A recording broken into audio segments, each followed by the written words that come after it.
Fala aí, eu sou a Jamile do Responde Aí e hoje nós vamos bater um papo sobre pressão de vapor. Vamos lá? Bom, para a gente começar a falar de pressão de vapor, primeiro a gente tem que relembrar uma coisa muito importante: a transição de fase, ou seja, a passagem da fase de sólido para líquido, de líquido para gasoso. O que a gente precisa lembrar? Que quando a gente passa uma substância de sólido para líquido, ela está fazendo uma fusão. De líquido para gasoso, solidificação. De líquido para sólido, solidificação. De líquido para gasoso, vaporização. E de gasoso para líquido, condensação. E se ela passar de sólido direto para gasoso, uma sublimação. O contrário, o mesmo nome. Beleza? A gente tem que lembrar disso aqui. Por que a transição de fase é importante? A transição de fase visa o equilíbrio dinâmico do sistema, certo? Vamos ver com mais calma agora a pressão de vapor, a gente vai entender melhor do que se trata esse equilíbrio dinâmico. Vamos pensar primeiro numa garrafinha d'água. Vamos lá. Bom, temos aqui a nossa garrafinha de água, o sistema fechadinho, aqui nossa tampa, beleza? Bom, olhando a gente vê quem? A gente vê água líquida e nada, certo? E vazio aqui. Bom, não é bem isso que está acontecendo aqui. Aqui tem várias moléculas de vapor d'água. Por quê? Porque essa água na fase líquida forma o vapor da água. Esse vapor d'água também se condensa. O que acontece aqui é que essa garrafinha está em equilíbrio líquido-vapor. Então, a gente não vê o que está acontecendo, a gente vê a mesma quantidade de líquido aqui paradinho. Mas, na verdade, é porque o que acontece aqui é que a velocidade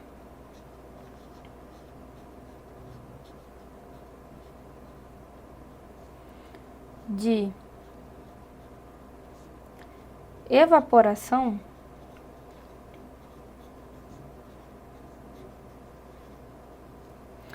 é a mesma, ou seja, é igual à nossa velocidade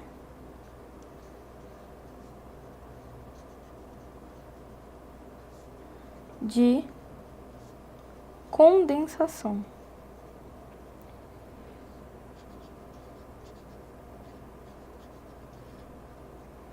O que isso quer dizer pra gente? Que a mesma velocidade que o líquido que está aqui evapora, o vapor d'água que está ali também condensa. Então, a gente vê sempre o mesmo nívelzinho de líquido.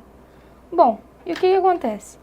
Esse vapor aqui, esse vapor d'água, a pressão que ele exerce aqui é o que a gente chama de pressão de vapor. É a pressão que esse vapor aqui vai exercer dentro da garrafinha, sobre o líquido. Beleza? Vamos então ver quais são os fatores que influenciam na pressão de vapor, certo? Vamos lá. Bom, a gente tem dois fatores muito importantes. Um deles são as interações intermoleculares. O outro é a temperatura. Vamos começar pelas interações intermoleculares. Vamos lá? Bom, o que são essas interações? Vamos lembrar lá da nossa garrafinha? Bom, vamos dar um exemplo aqui. A gente tem duas moléculas de água, tá? As interações intermoleculares é entre moléculas, ok? Então, essas moléculas, aqui são duas moléculas diferentes de água lá na nossa garrafinha. O que precisa ser feito?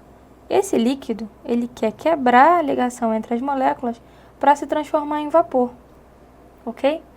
Mas depende da força que essas moléculas têm nessa ligação. Quanto mais força elas tiverem, ou seja, quanto mais essas interações intermoleculares forem fortes, menor vai ser a nossa pressão de vapor. Por quê? Porque vai formar menos vapor.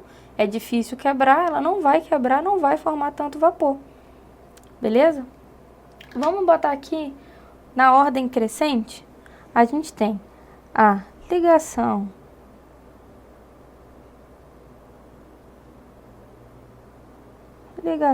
de hidrogênio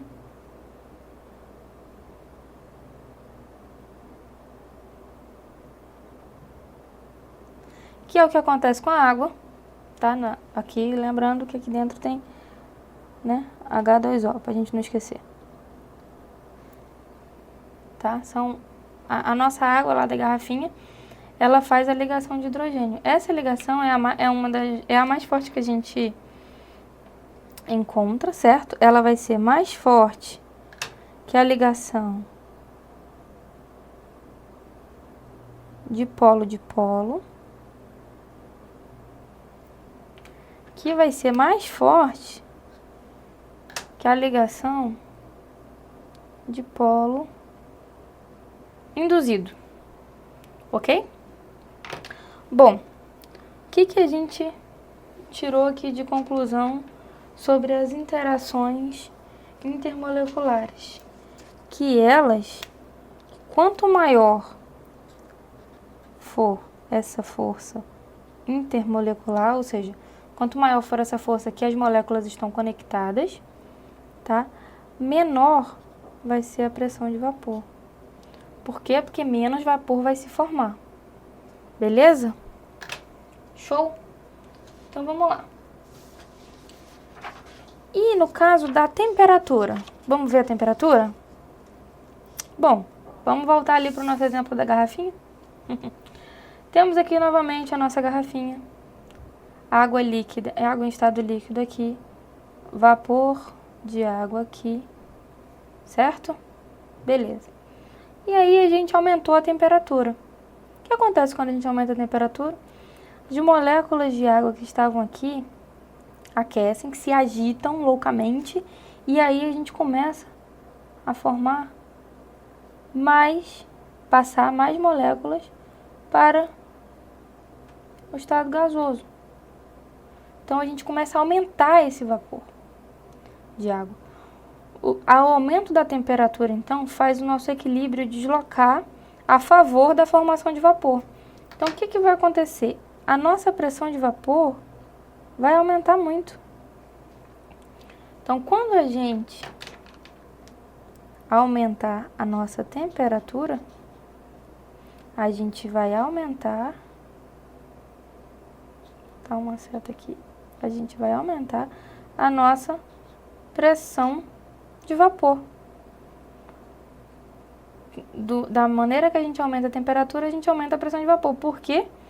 Porque esse líquido que está aqui, as moléculas vão se agitar e vão formar mais vapor d'água, certo? Elas vão passar para o estado gasoso, porque o equilíbrio vai ser deslocado para a formação de gás. Então, como eu tenho, agora eu vou passar a ter mais moléculas no estado gasoso, eu vou ter uma maior pressão de vapor. Beleza? Esse vídeo te ajudou? Responde aí!